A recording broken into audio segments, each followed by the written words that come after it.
Hello, thank you so much for joining us here on News 8. I'm Netta Irampur, and at News 8, we are working for you.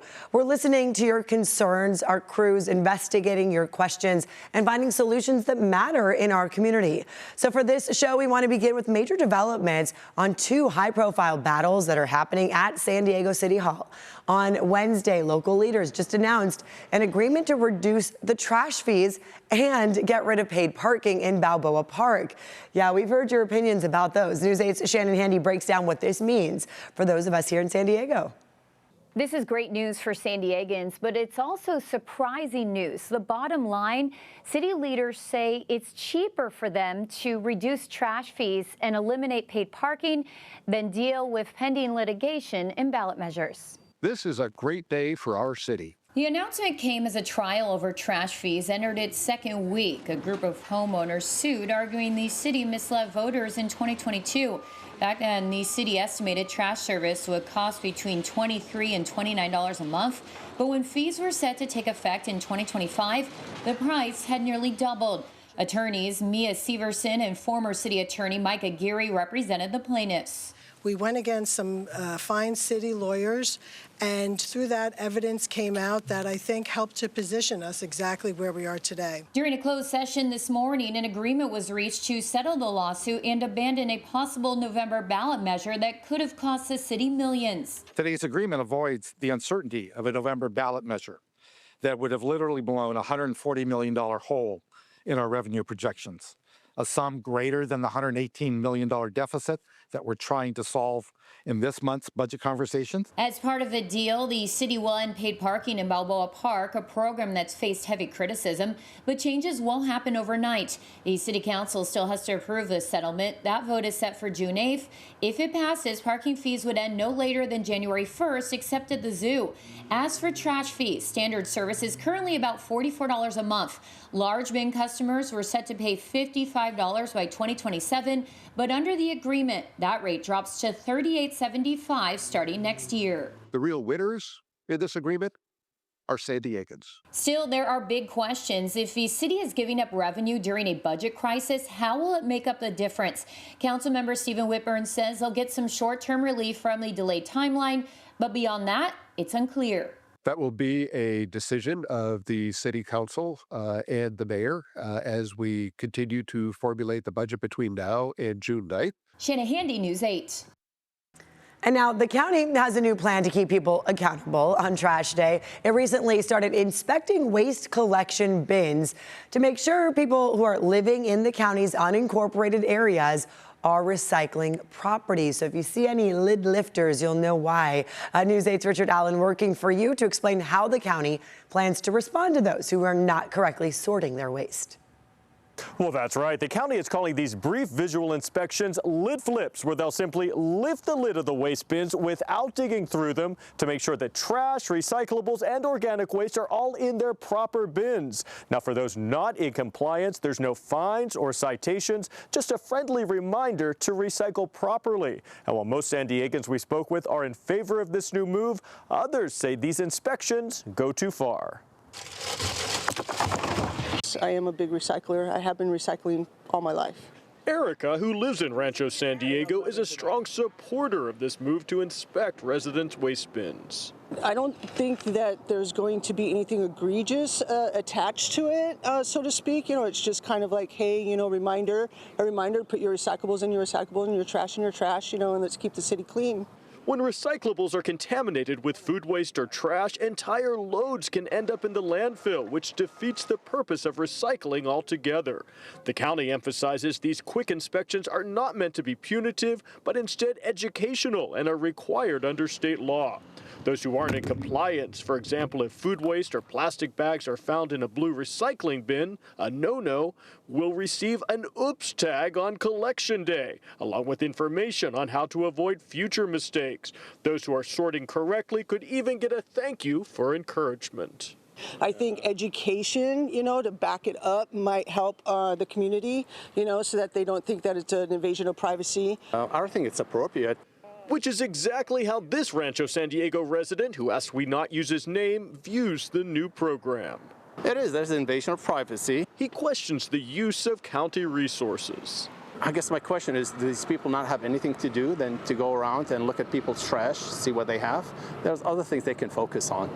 This new campaign also aims to drive home the message that hazardous waste like lithium batteries and propane tanks should never be put in a bin to prevent fires or other accidents. One of the program's primary aims, helping the county meet its waste reduction goals. I think that's a good idea for recycling purposes. Tony Castaneda sees this as a smart move, not just for now, but for the future as well. As long as there's no fines tagged along later on down the line with them. But yeah, those are good reminders for people. Start educating, their children. And again, there are no penalties for getting an oops tag on your bin. And keep in mind, all tagged bins will still be collected unless they contain hazardous waste. Back to you. Yeah, those batteries can explode and hurt the people who are working to clear their trash. From abandoned storefronts to empty restaurants, we continue looking into properties that you, our viewers, ask us about the most. News 8's Brian White working for you, digging for answers about this vacant Red Lobster building right there in the Midway district. There's no signage on the building. There's nothing that says coming soon, and the place is in good need of a paint job and a good cleaning, honestly. Red Lobster shut down this Midway location 2 years ago, along with several other restaurants across San Diego County, and since then, this building has sat empty. So I started digging for answers, reaching out to business owners in the shopping center, and learned this entire Sports Arena Village property, including the vacant Red Lobster, is actually owned by the city of San Diego. I then tracked down the property manager with Douglas Allred Real Estate Company and learned this shopping center operates under a lease with the city that expires at the end of 2028. And she's been told it's all slated for redevelopment. That looming deadline is one of the main reasons they've struggled to find a new restaurant tenant to move in here. Well, it was really active at first, but now it just sits there. Yeah, it bothers me, and I think what a waste. I also reached out to San Diego's real estate department. They confirmed the property is under lease that does expire more than 2 years from now, and said there's nothing further to announce right now about the site's future. The uncertainty is already creating concerns for longtime businesses here. Next door, Phil's Barbecue says it's repeatedly asked the city for clarity about future plans. The company tells News 8 it even proposed relocating into the vacant Red Lobster building because that corner property could potentially be separated from future redevelopment plans. But they say after more than a year of outreach, the company still has not received a clear answer from the city. It just seems strange to have such a big space that's vacant in a prime location like that. The Sports Arena Village property itself is not part of the Midway Rising development project next door, but with the current lease expiring in just over 2 years, businesses here say they're still waiting for clarity about what comes next. Working for you in Midway, I'm Brian White, News 8. Yeah, so many people frequent that area, right? Well, still had hundreds of rescued animals in Julian continue to receive urgent care. What makes this operation so difficult for the rescue teams? Plus, a privacy case involving thousands of cars and information about drivers. How that data could actually cost you down the road.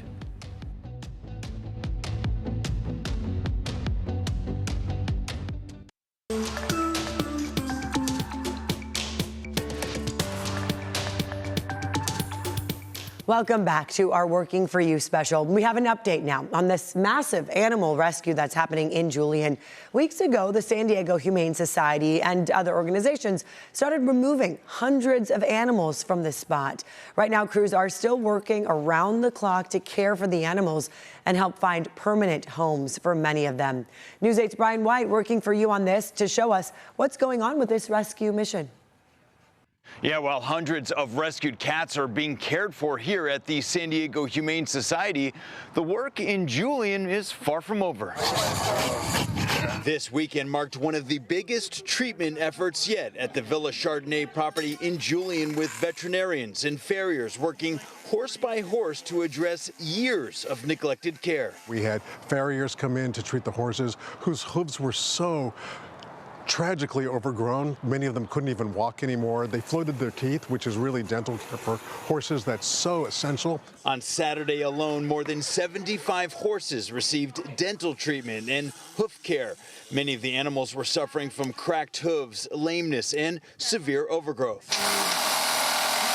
The rescue operation began May 1st after a year-long investigation into the sanctuary uncovered widespread neglect. The property had fallen into bankruptcy, and investigators say conditions deteriorated as hundreds of animals remained on site. At this point, we have taken care of a lot, if not the majority of the animals. Many of them are in care with us here. More than 700 animals have now been removed or placed into care, including horses, goats, alpacas, pigs, birds, and hundreds of cats. Many of these farm animals are now being transported to a sanctuary in Northern California, while San Diego Humane Society says one of its biggest remaining challenges involves more than 350 cats still needing placement. We just ask people, come and adopt. If you have a need to have a cat outdoors on your property that you can take care of, it's an adoption. Most of the cats are not traditional house pets, but are instead being matched with barns, ranches, and working cat programs where they can safely live outdoors. Meanwhile, crews continue working to reunite animals with former owners, with 17 horses, several cats, and 2 dogs already returned home. And with more than 2,300 animals currently in care across all of San Diego Humane Society's campuses, officials say community adoptions and donations remain critical as this rescue effort continues. I'm Brian White, News 8. Oh, glad those people are out there to help these animals out. Your car may have been spying on you, and it could be costing you money.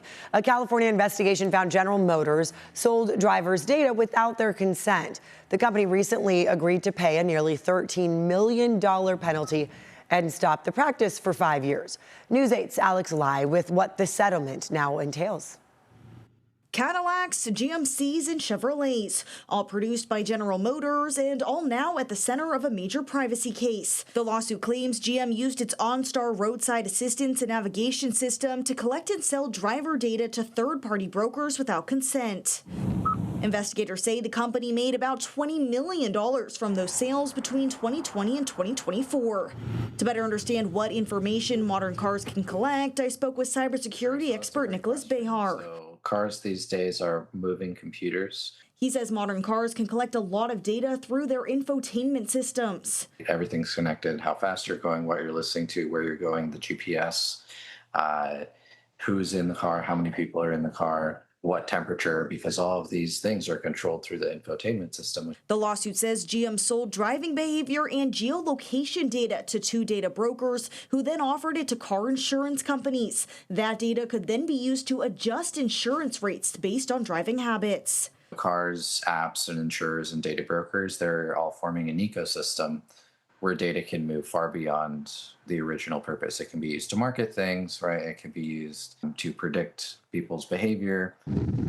The settlement stemmed from an investigation by California Attorney General Rob Bonta, several county district attorneys, and the California Privacy Protection Agency, also known as CalPrivacy. The data that was being collected was being used in an alternative manner from what was told to consumers when they signed up for the OnStar system. CalPrivacy Executive Director Tom Kemp says California law gives consumers the right to know what data is being collected and the right to stop companies from selling it. It's very troubling because our precise geolocation can reveal where we go, who we're with, and other activities, like if you visit a clinic for a medical condition or Alcoholics Anonymous.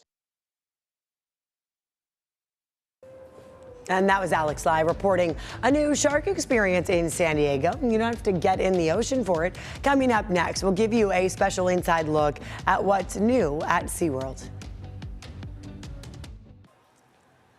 SeaWorld's shark encounter just got a multi-million-dollar makeover. News 8's Abby Black got a special look inside before officially opening to the public. We're giving you a sneak peek inside the new Shark Encounter exhibit at SeaWorld. It's been under renovation for 10 months and opens this Friday. We've descended into the depths of the ocean to show you a new species that's been added. 37 11 sharks across 10 different species are checking out their new habitat. Welcome to our new and improved shark encounter. SeaWorld Supervisor of Aquariums Paige Harriman takes us and bloggers for an early look at the multi-million-dollar revamp starting above the water, where a new walkway gives veterinarians and VIP ticket holders an up-close experience. You'll have the opportunity to feed some of the animals in here, and it's the first time SeaWorld's offered a VIP shark experience. The shark encounter still feels familiar, but more immersive. We've put this big viewing window in. It gives you the opportunity to get right up there and see the species that live inside this pool. In Fossil Canyon, ancient shark teeth are embedded in the walls, and the megalodon jaw's been moved up to the top. The best part about this is on this sign, it's telling you to turn around and look at the caudal sign behind you. So it gives you this visual interpretation of how long these sharks used to be. I think my favorite part is we've added all these educational signs around the whole enclosure. As you descend deeper into the ocean, an LED screen above tracks how far down each species lives. What everyone's been waiting for, our shark tunnel, where you just get to be immersed in sharks. Sandbar, so coming up on us right here, that's one of those new species that we've added in. We're kind of learning all their quirks right now and getting to know them. 3 sandbar sharks were added, along with black tips, white tips, lemon sharks, and sand tigers. And Bubba the Queensland grouper came along for the ride. He loves the camera. Beyond the tunnel, there are more screens that cover the threats that sharks face in the wild and SeaWorld's tiger shark breeding program. And you're learning about the diversity of them, the problems that they face in the wild, and different ways that you can help. SeaWorld hopes that after a visit, this misunderstood creature is a little better understood. I hope that they see that sharks aren't anything to be scared of. They are amazing creatures. At SeaWorld, Abby Black, News 8. You got to go check that out now. Coming up next, a night to remember and a scam you won't forget. How crooks are targeting families this prom season.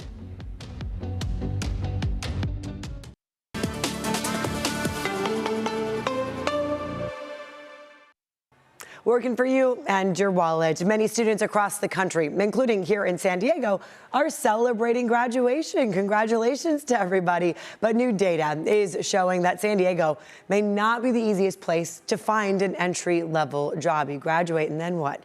According to research from ADP, San Diego ranks near the bottom nationally for young adults trying to land a college-level job. 51st out of 53 major metro areas. That is tough. This job market is being complicated by hiring slowdowns and freezes, as well as the growing role of artificial intelligence. Experts say while AI may be transforming the hiring process, graduates who can communicate clearly, adapt quickly, and stand out personally may still have the best chance at landing a job. AI speaks in a certain way. AI says very simplistic sentences like I am and I help, and I'm going to tell you, I believe if you're going for a job where they want a human, be human. Communicate, be warm, empathetic, look somebody in the eye. Be yourself. The report also says that college grads in San Diego can expect a starting wage of just over $52,000 a year. Prom season is in full swing, and that means big spending, and scammers, they know this. Fake websites are popping up designed to look like the real thing. Masa Saidi has what to watch out for before you buy. It's prom season and everybody is looking for that perfect dress. But the Better Business Bureau warns you pause before making that purchase. These are websites that look absolutely gorgeous. And they often have whimsical names, painting the perfect prom picture. They're putting some sort of a story with it, like it's a family-owned business. Making it seem like you're buying from a legitimate boutique. Visa's risk department is seeing the same trend. Teens, unfortunately, are getting directed towards scammy, fraudulent merchant websites where they see steep discounts, and unfortunately, they are being duped. So what are the red flags? If it looks too good to be true, it probably is. Number two, you want to look out for the return policy. If the return policy is vague or the contact information is unclear, chances are you may never receive the dress you were expecting. Another thing to watch out for, non-traditional payment requests, like sending money through peer-to-peer payment apps. Visa has that zero liability protections. Scammers are also preying on your emotions, hoping you'll make a quick purchase before you stop to think. You don't want to be the victim of a bait and switch website. Experts say they're also seeing an increase in the use of AI to create these websites. Their advice? Reverse search the dress to see whether the same photos appear on other websites at vastly different prices. And if there's a physical address for the store, use Google Street View to see if the location actually exists. In New York, Masa Saidi, CBS News. Okay, good to know so we don't fall victim, right? And that is going to do it for us here on our Working For You special. And remember, if there is anything you want us to look into, you can always email us. There it is, workingforyou@cbs8.com. I'm Netta Irampour. Hope you have a great day.